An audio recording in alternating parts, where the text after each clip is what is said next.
హే friends, అందరికీ కూడా good morning. ఎలా మొదలు పెట్టాలో నాకైతే అర్థం కావట్లా. ఆల్రెడీ అఖండ రివ్యూ ఇచ్చిన, అర్ధరాత్రి 1 గంటకి ఇచ్చిన మీకోసం. సినిమా చూడంలోనే నేను మార్నింగ్ అప్లోడ్ చేయొచ్చు, మార్నింగ్ అప్లోడ్ చేస్తే నీకు రీచ్ ఉంటుంది. కానీ అర్ధరాత్రి ఎందుకు అప్లోడ్ చేశానంటే, నేను అప్లోడ్ చేసినటువంటి ఎగ్జాక్ట్లీ 1 మినిట్లోనే దానికి 42 లైక్స్ వచ్చాయి, 100 వ్యూస్ వచ్చాయి. 100 మంది అర్ధరాత్రి వెయిట్ చేస్తున్నారు రావణ్ ఫర్ యూ కూడా రివ్యూ ఇస్తాడని. అజ్జాలు ఆ 100 మంది కోసం అప్లోడ్ చేస్తా. అదే నేను ఈ టైంకి డైరెక్ట్గా ఎందాలు పెట్టిన వీడియో పెట్టినట్టయితే ఈజీగా ఒక 2 lakhs టచ్ అయ్యేది. ఓన్లీ అర్ధరాత్రి పెట్టిన కాబట్టి అంత రీచ్ లేదనమాట. చాలామంది అంటారు కదా రీచ్ ఉండదు నీకు అని. ఇదే మనం చేసేటటువంటి మిస్టేక్. నేను ఆలోచించేది ఆ 100 మంది గురించి, 200 మంది గురించి. దీనివల్ల రీచ్ అయితే తక్కువ ఉంటుంది. సో ఇందాక రివ్యూకి కొంతమంది అయితే అఫెండ్ అయ్యారు, కొంతమంది అయితే హట్ అయ్యారు అనమాట. కిందకు వచ్చి ఇండస్ట్రీ హిట్ అని చెప్పి కామెంట్ చేస్తున్నారు, సూపర్ హిట్ అని చెప్పి కామెంట్ చేస్తున్నారు, నీకు సినిమాకు చూడరు అది ఇది అని చెప్పి కామెంట్ చేస్తున్నారు. వాళ్ళ కామెంట్లో తిట్టుకుంటున్నారు అనమాట. అసలు దానికల్లా రీజన్ ఏంది? సినిమా నిజంగా అంత బాగుందా? అండ్ కొన్ని హేట్ కూడా వస్తుంది అనమాట. నేనన్నా కొద్దిగా మిక్స్డ్ ఇచ్చేసా, లైక్ ఫైట్స్ కోసం చూడొచ్చు అది ఇది అని చెప్పి ఆల్రెడీ రివ్యూలో చెప్పాను, మీరు చూడొచ్చు. కానీ కొంతమంది డైరెక్ట్గా చాలా సినిమా వాష్ సినిమా అని చెప్పి కూడా తిడుతున్నారనమాట. మరి ఇందులో ఎంతవరకు నిజం ఎంతవరకు అబద్ధం అనేటటువంటిది డీటెయిల్గా మాట్లాడడానికి అయితే మీ ముందుకు వచ్చేసా. నేను డీటెయిల్గా చెప్తా, మొత్తం చెప్తా, సినిమా పాయింట్ టు పాయింట్ మొత్తం చెప్పను. అంటే లైక్ మెయిన్ పాయింట్ని హైలైట్ చేసి మీ ముందు ఉంచేటటువంటి ప్రయత్నం చేస్తా. మీరే డిసైడ్ కండి సినిమా ఏంది అనేటటువంటిది. లాస్ట్లో నా ఒపీనియన్ కూడా చెప్పేటటువంటి ప్రయత్నం చేస్తాను అనమాట. సో వీడియో అయితే చివరిదాకా చూసేయండి, మీకైతే మంచి క్లారిటీ వస్తుంది. స్టోరీ నేను ఆల్రెడీ నేను రివ్యూలో డిస్కషన్ చేసిన. చైనా కమాండర్, చైనా ఉంటాడు కదా ఆర్మీ ఆఫీసర్, ఏం చేస్తారంటే ఇండియాని నాశనం చేయాలని చెప్పి తన సొంత కొడుకుని పంపుతారు. సో తన సొంత కొడుకునే మన ఇండియన్ ఆర్మీ ఒక్క గుద్దుతో వాడు అవుట్ అవుతాడు. వాడు అవుట్ అవుతాడంతో నా కొడుకునే వేసేస్తారా ఇల్లు అని చెప్పి ఆ ఇండియన్ ఆర్మీని ఎలాగైనా సరే నాశనం చేయాలి, ఆ ఇండియాని ఎలాగైనా నాశనం చేయాలని చెప్పి రీసెర్చ్ చేస్తుంటే తన సీనియర్ కమాండర్ ఆల్రెడీ నాశనం చేద్దామని చెప్పి ట్రై చేసి మూలంలో కూర్చుండు. వాడిని వెళ్ళి అడిగితే వాడే భగవద్గీత చదువుతూ ఉంటాడు. భగవద్గీత ఎందుకు చదువుతున్నాం అంటే వాళ్ళ యొక్క మూలాలు తెలియాలి, వాళ్ళ యొక్క దైవత్వం తెలియాలి. వాళ్ళు ఆపద వచ్చిన దేవుడు అంటారు, నష్టం వచ్చిన దేవుడు అంటారు, సుఖం వచ్చిన దేవుడు అంటారు, ఏదైనా దేవుడు అంటారు. సో దేవుణ్ణి కొట్టగలిగితే వాళ్ళు కొట్టినట్టు చెప్పి ఇదే తనమాట. సో వీళ్ళకు బలం కావాలి కాబట్టి అప్పుడే ఇండియాలో ఉన్నటువంటి ఠాగూర్ అనే వాడితో కలుగుతారు. వాడేందంటే వాళ్ళ నాన్న పీఎం అవ్వాలని చెప్పి బాగా ట్రై చేసి చచ్చిపోయాడు. సో వీడు కూడా పీఎం కావాలని చెప్పి చేసి ఇక్కడ మణిపూర్ అల్లర్లో కూడా లింక్ చేస్తారులేండి. ఈ విధంగా వీళ్ళు ముగ్గురు కూడా కుమ్మక్కైతారు. ఇండియాలో జరిగేటటువంటిది మహాకుంభమేళా అని 120 సంవత్సరాలకు ఒకసారి జరిగేటటువంటి దాన్ని, 40 కోట్ల మంది ఒకేసారి వచ్చేటటువంటి దాన్ని అక్కడ మనం కొట్టగలిగితే ఇండియా మొత్తం అఫెండ్ అయితే లైక్ దేవుడు అనేటటువంటి నమ్మకం అందరిలో పోతుంది అని చెప్పి వాళ్ళు ఏం చేస్తారంటే ఒక వైరస్ని నేలలో వదులుతారనమాట. అప్పటికే ఈ మన అఘోరి గారు ఎవరైతే ఉన్నారో తపస్సులోకి వెళ్ళిపోతారు. ఒక గృహం ఉంటుంది అనమాట. ఇదంతా కూడా మనకి పోస్టర్లో చూపిస్తారు.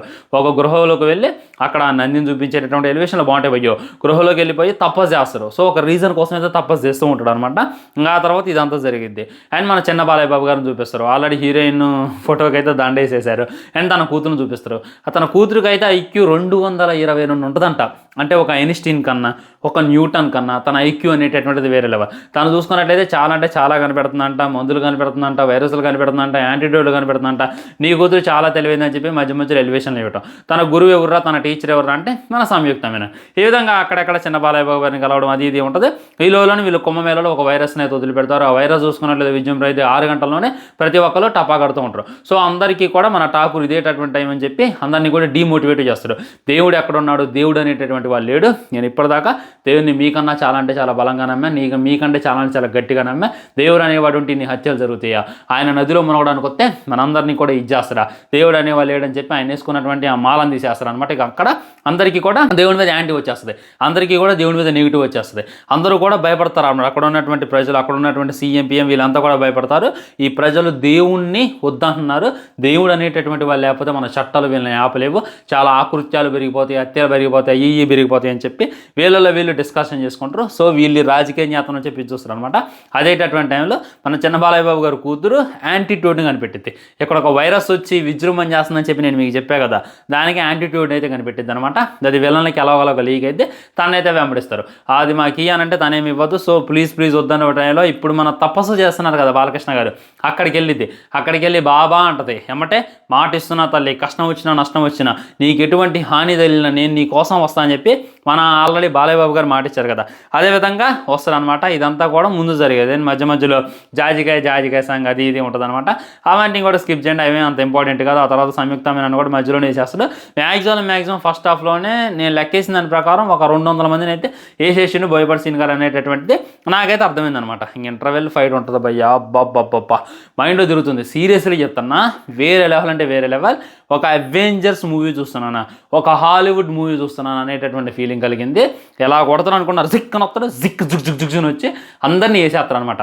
ఆ సోలంతో కొట్టుడేంది, ఇంటర్వెల్ ముందు ఆ నంది అయితే మొత్తం మాల ధరించుకొని ఉరికొస్తుంటుంది. ఆ తర్వాత నాగాస్త్రం వస్తుంది అనమాట. 5 పడగలిప్పి పాము కనపడింది, తను నడుచుకుంటూ వెళ్ళిపోతుంటే దీనికి తగ్గట్టు బుల్లెట్లతో కాలుతారు, బుల్లెట్లను సోలంతో ఇచ్చేస్తాడు. వాము ఏది చెయ్యడు అనేటటువంటిది లేదు, ఏదంటే చేస్తాడు. ఒక్క ముక్కలో చెప్పాలంటే ఆ పరమశివుడే దిగొచ్చి ఫైట్ చేస్తున్నా అనేటటువంటి ఫీలింగ్. ఏదైనా చేయగలడు బాలయ్య బాబు గారు. ఆయన ముందు ఎవరు నిలబడలేరు అనేటటువంటిది మెయిన్ పాయింట్. అలాంటి వాళ్ళందరినీ కూడా వేసేస్తాడు. ఎవరైనా సోలంతో పొడుతారు, జస్ట్ కొడతారు అనమాట తలతో. తల అయితే లిగ్గిసి అవతల పడిద్ది. ఎక్కడైతే మనకి ఇంటర్వెల్ పడిద్ది. ఇంటర్వెల్ దారిన తర్వాత ఇంకా తర్వాత విలన్లకు తెలిసిద్ది అనమాట. అండ్ ఒకళ్ళు వేసుకుంటూ వెళ్తారు. సో ఇంటర్వెల్ అయిపోయిన తర్వాత ఆది పినిశెట్టి వస్తారు. ఆది పినిశెట్టికి మన బాలయ్య బాబు గారికి ఒక ఫ్లాష్ బ్యాక్ ఉంది. ఆది పినిశెట్టి నరబలియాలి అని చెప్పి అనుకుంటాడు. ఆ బల్లో 8 మంది బ్రాహ్మణులు, చిన్నపిల్లగాల బ్రాహ్మణుల్ని బలిస్తే ఆ క్షుద్రక్షతులని నాకు వస్తాయి అని చెప్తాడు. ఆ టైంలో మన బాలయ్య బాబు గారు అతను ఫైట్ జరిగిద్ది అనమాట. సో చనిపోయిండు అని చెప్పి వెళ్ళిపోతారు. ఈ విధంగా లాఫ్ పనికిమాలినటువంటి ఫ్లాష్ బ్యాక్ అవి ఉంటాయి అనమాట. సో దేవుణ్ణి ఎవరు కూడా నమ్మట్లే కదా, మీరు ఎందుకు నమ్మట్లేదు అని చెప్పి వాళ్ళందరికీ కూడా స్పీచ్ ఇస్తారు. ఆ టైంలో హెలికాప్టర్ వస్తుంది, దాని ఫ్యాన్ వస్తుంది, జనాల మీద గురుక్కుంటూ వస్తుంటే మన బాలయ్య బాబు గారు ఒక్క చేత్తో ఫ్యాన్ ఏంటంటాడో సోలం పెట్టుకొని ఆ హెలికాప్టర్ ఫ్యాన్ ఎలా తిప్పుతాడు. ఆ తర్వాత క్లైమాక్స్ వస్తుంది. క్లైమాక్స్లో లాఫ్ ఎట్ ఎంతగా మంచిన స్టోరీ అయితే మీరు ఎక్స్పెక్ట్ చేయమాకండి, ఇదే మెయిన్ స్టోరీ అనమాట. సో ఇది కదా నీకు బాగానే ఉంది సినిమా, మరి చూడనీకి ఏమైంది, ఎందుకు అందరూ అంతలా వంక పెడుతున్నారు, ఎందుకు అంతలా ట్రోల్ చేస్తున్నారు అనేటటువంటి డౌట్ అయితే మీకు వచ్చి ఉండొచ్చు. నేను చెప్తున్నా కదా భయ్యా, ఇల్లాజికల్స్ ఎక్కువ ఉన్నాయి. ఇప్పుడు దేనికైనా ఒక లిమిట్ ఉంటుంది, ఆ లిమిట్ని అయితే క్రాస్ చేయొద్దు. దేనికైనా బార్డర్ ఉంటుంది, ఆ బార్డర్ని క్రాస్ చేయడం అనేటటువంటిది ముమ్మాటికి చాలా అంటే చాలా తప్పు.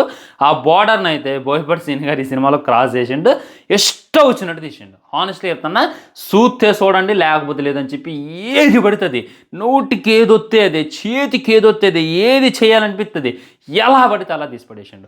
దీనివల్ల చాలామంది అఫెండ్ అవుతున్నారు, దీనివల్ల చాలామంది ట్రోల్ చేస్తున్నారు అనేటటువంటిది 100% వస్తాం. దేనికైనా ఒక ఉంటుందిగా భయ్యా, అది దాటేసింది ఈ సినిమా. ఏం లేదు కానీ దేనికైనా ఒక ఫిజిక్స్ ఉంటుంది, దేనికైనా ఒక కెమిస్ట్రీ ఉంటుంది.